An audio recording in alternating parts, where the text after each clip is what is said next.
started at pin A kay naa man diri ang kuan, naa man diri ang mga given nga mga actions tapos duha ra pod ka mga members ang available diri. So ma-solve din nato ang ilahang mga internal forces.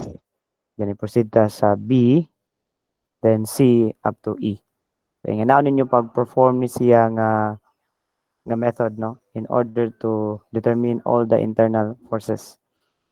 Ang inyo lang gyud nga di kalimtan katong pag-assign sa mga directions, no. So you can start by assuming ang atong mga internal forces kay ni-act siya away from our joint. So kung away siya from our joint sa point of view ana sa atong members, that's compressive, no? So away from the joint, from the joint. So ang inyo ani is sa point of view sa member, no? That is compressive. Compressive. Pero galig um, towards the joint, towards the joint, sa point of view ana sa ato ang member, that's tensile, no, kung towards the kuanta, kung towards the joint ta. So mara inyo hinumduman. So inyo pod ma-prove no nga symmetrical gini siya, buot pasabot same ra inyo ang makuha nga mga internal forces for both BD and DF by starting your analysis sa point H, kaning pin or joint H instead of A. So that is how you perform the method of joints. Now proceed ta sa last kaning method of sections. So for method of sections, the first ang kani siya is mas mas dali ka ano, no? Wait lang ha.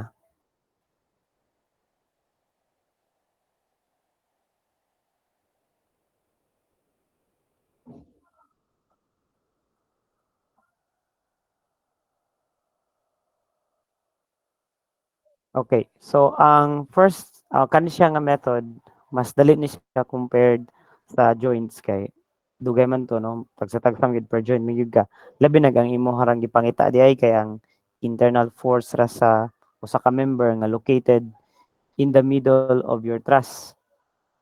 So sa joints, sugod may kilid niya na kay naraman sa kilid ang gamay nga mga ah, members ang naka-attach sa particular nga joint. So mag-start ka sa kilid padung sa middle. Taas kay siya.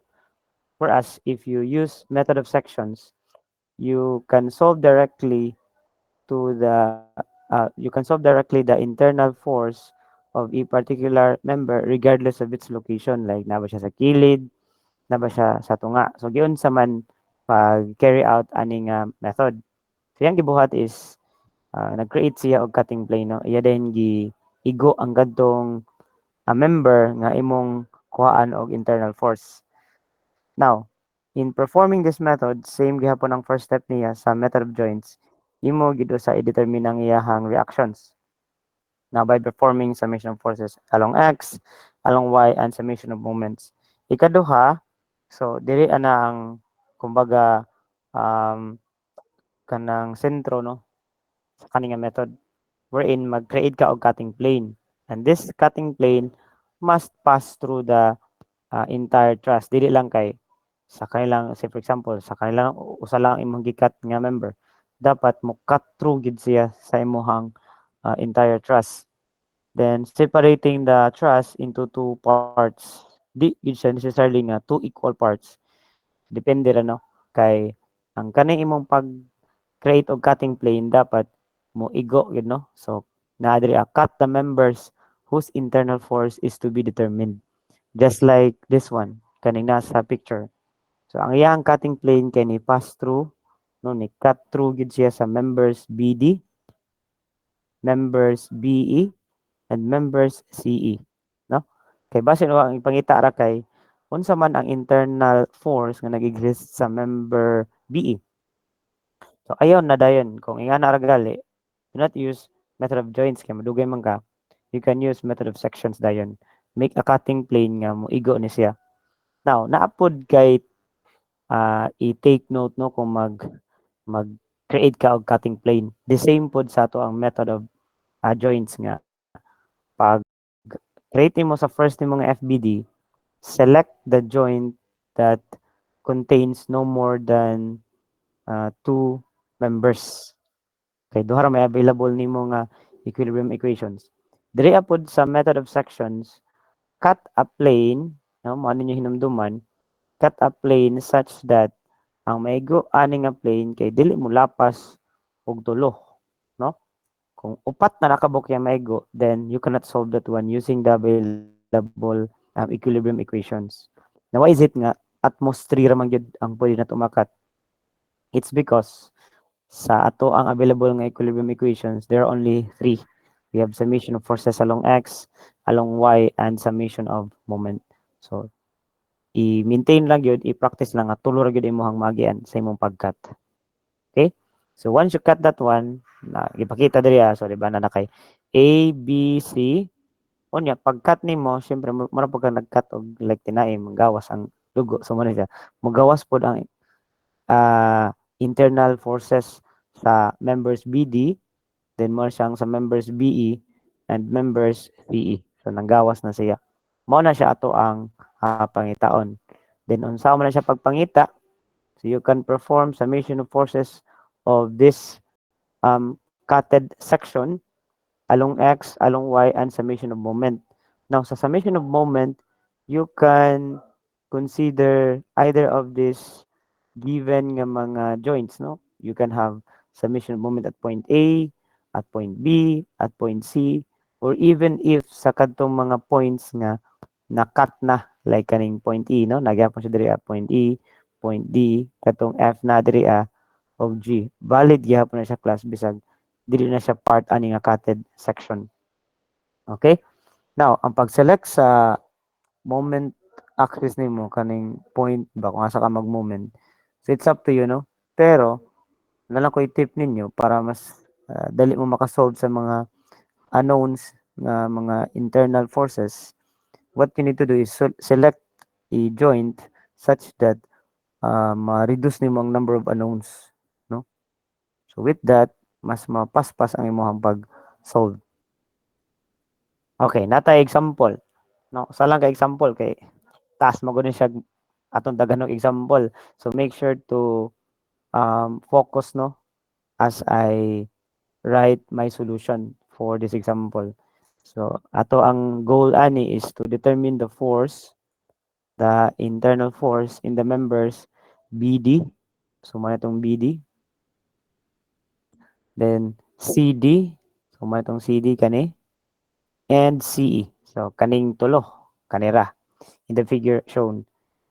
Now, mo ni siya natay duha ka supports at F and at G. Okay? So ang ato diri na kay clue no, pag create nimo sa imong cutting plane, kani lang siya no, kani mo igo ni siya no, kani. Okay? Then ang imong arrow, mo siya nag-indicate nga kung asa ra mo i-consider. So akong arrow kay ni point man siya ang cutting plane sa akong arrow kay ni point siya towards the left, so meaning ang left side ang nga section ang ako ang kuhaon. But before that, so mag-start sa first step in which we're going to solve for the reactions. Mamaya una. Solve for the reactions. Ato to balikon og drawing. No, balikon ato drawing ang ato ang truss. So ang atong truss, mo siya cantilever nga truss. We have, wait lang ha. This one.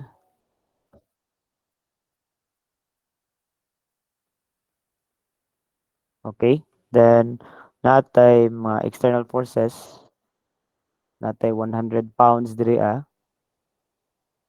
Then, sa letter B, this is letter A. Letter B, ang external force ani kay 200 pounds. Then letter D,